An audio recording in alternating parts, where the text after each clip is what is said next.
예, 정부가 수도권에서 신도시 지정에 나선 것은 15년 만의 일입니다. 이번에 선정된 지역들은 기존 신도시보다 서울과 가깝고 여기에 교통망까지 확충되면 30분 안에 서울 도심 진입이 가능할 것이라는 것이 정부의 설명이기도 합니다. 이 계획대로 잘 될 수 있을지 또 집값 안정에는 얼마나 효과가 있을지 잠깐 좀 짚어보겠습니다. 성화선 기자가 나와 있습니다. 3기 신도시 4군데가 이제 발표가 됐는데 시장의 반응은 우선 어떻게 나오고 있습니까? 네, 우선 지정된 곳은 경기도 하남과 남양주, 과천, 그리고 인천 계양 지역입니다. 예. 시장에선 아무래도 서울 강남권과 가까운 하남과 과천 지역에 관심이 쏠리고 있습니다.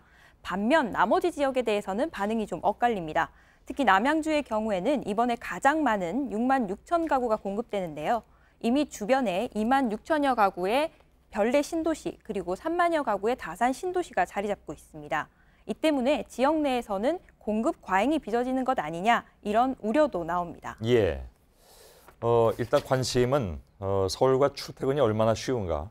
그러니까 이제 교통 문제가 될 것 같은데 정부가 내놓은 교통 대책으로 이른바 이제 이게 들어설 경우에 출근 지옥을 막을 수 있을 것인가 하는 거잖아요. 어떻게 봐야 될까요? 네, 정부도 이번에 대책을 발표하면서 이 교통망 확충 계획을 굉장히 강조했습니다. 예. 그중에 핵심이 바로 GTX입니다. GTX는 지하 40m 구간을 최대 시속 180km로 달리는 광역 급행 열차를 말합니다. 이 GTX를 타면 남양주에서 서울역까지 15분이면 도착할 수 있습니다.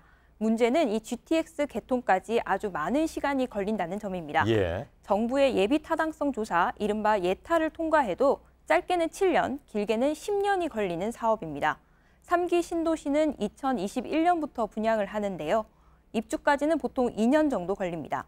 GTX A 구간을 보면 2023년 개통이 목표니 얼추 시점이 맞는 것 같습니다. 예. 하지만 이 노선은 이번에 발표된 신도시 지역을 지나가지는 않습니다.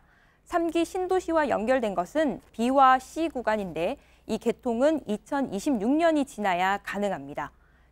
이러다 보니 국토부 내부에서도 이것은 목표치일 뿐이라는 말이 나오고 있는 상황이라서 아무래도 좀 더 기다려야 할 가능성이 높습니다. 2026년보다 더 늦어질 가능성이 있다 그런 얘기잖아요. 네네. 그 인근 주민들 그리고 기존 신도시에서 반발하는 것도 그런 교통 문제하고 좀 연관이 있나요? 네, 그렇습니다. 아무래도 대규모로 새 집이 들어오다 보니 기존에 있던 집값이 떨어질 것 아니냐라는 우려와 함께 이 교통 혼잡에 대한 우려도 많습니다. 예. 특히 과천 지역은 아무래도 상습 정체 구간인데요. 국토부는 일단 인근 도로를 지하화하고 연결 도로를 만들어 교통을 분산시키기로 했습니다. 하지만 이곳에 7천 가구가 새로 들어오니 수송력이 큰 GTX가 개통될 때까지는 역시 역부족이라는 분석이 많습니다. 예.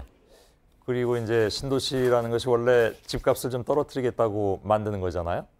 특히 강남 집값. 예. 전문가들이 어떻게 봅니까, 이 문제는? 네, 9.13 부동산 대책 이후에 석 달 정도가 지나면서 서울 집값은 이미 좀 하락세로 접어든 상태입니다. 여기에 오늘 3기 신도시 발표가 나왔고 내년 상반기에는 추가 공급 발표도 예정돼 있습니다.